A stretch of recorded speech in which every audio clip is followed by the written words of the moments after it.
organização social. Pô, nós falamos de governo, falamos de um monte de coisa aqui, e agora a gente vai falar de organização social. A organização social, cara, é obrigação para nós. Marcelo falou nisso daí, cara.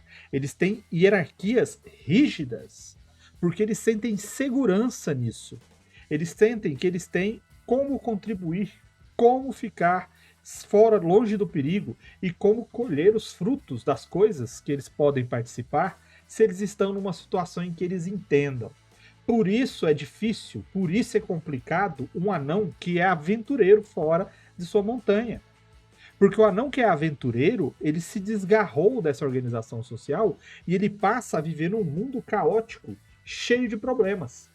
Não que ele vai ser mal visto, não precisa ser mal visto, mas ele está escolhendo viver numa situação de incertezas do que ele participar daquela grandiosidade lendária que os anões possuem.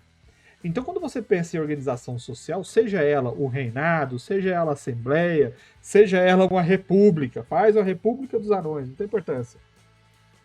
Mas quando você faz isso, lembre-se que eles se apoiam muito em regras. Lembre-se que eles não gostam de mudanças. E qualquer coisa que aconteça que leve a desequilíbrios, eles vão pirar. Tá? Eles vão pirar.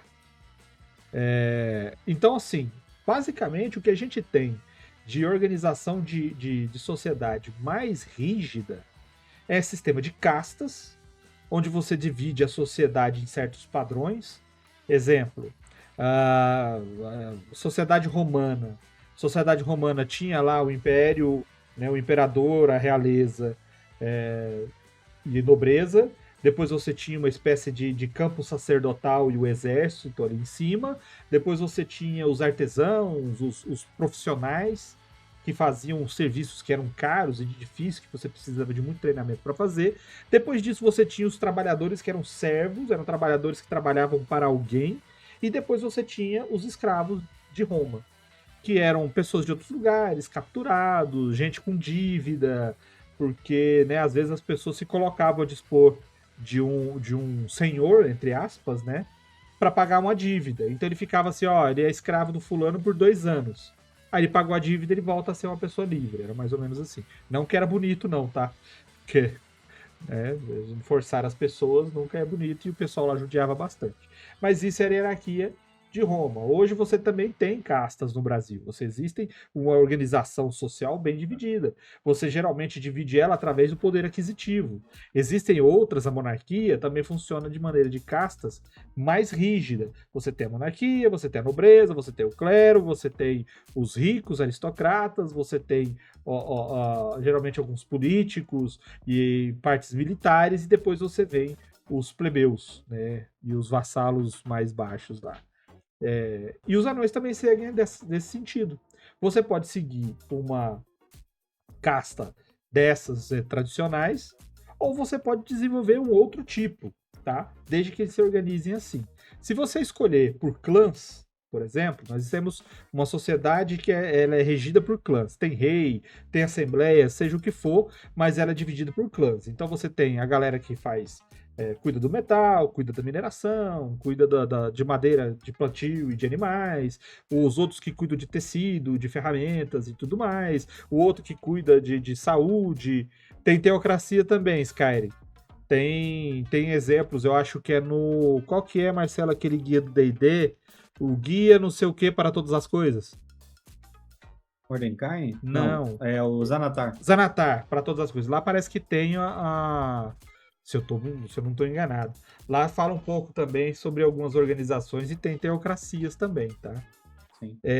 Então, assim, se você vai trabalhar com clãs, eu sugiro você fazer castas a partir das funções que você tem nos clãs.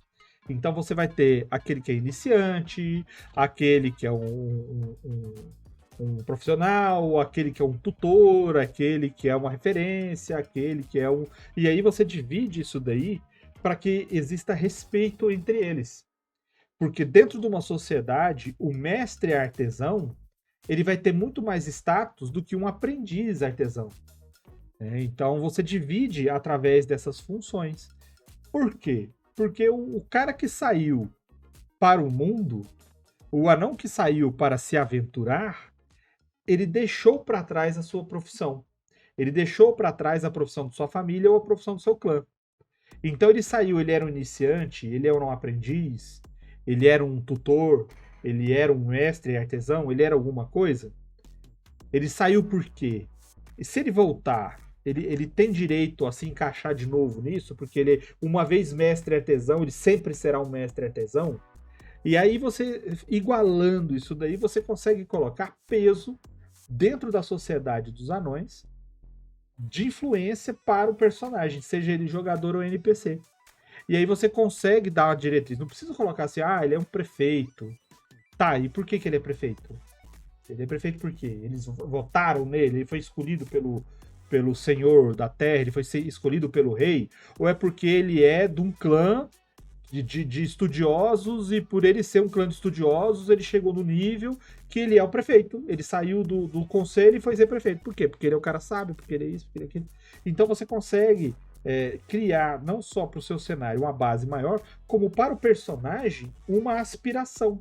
Eu sou do clã de guerreiros. Eu saí para a aventura porque eu sou do clã de guerreiros, cara.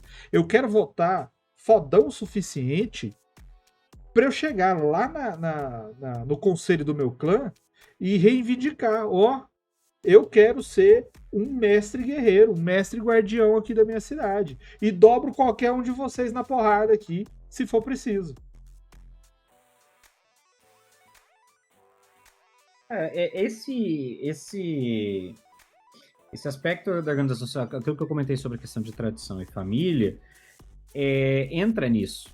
Ele entra um pouco, né, nesse peso, né, de não é só dentro da família que isso tem relevância, mas no resto, né?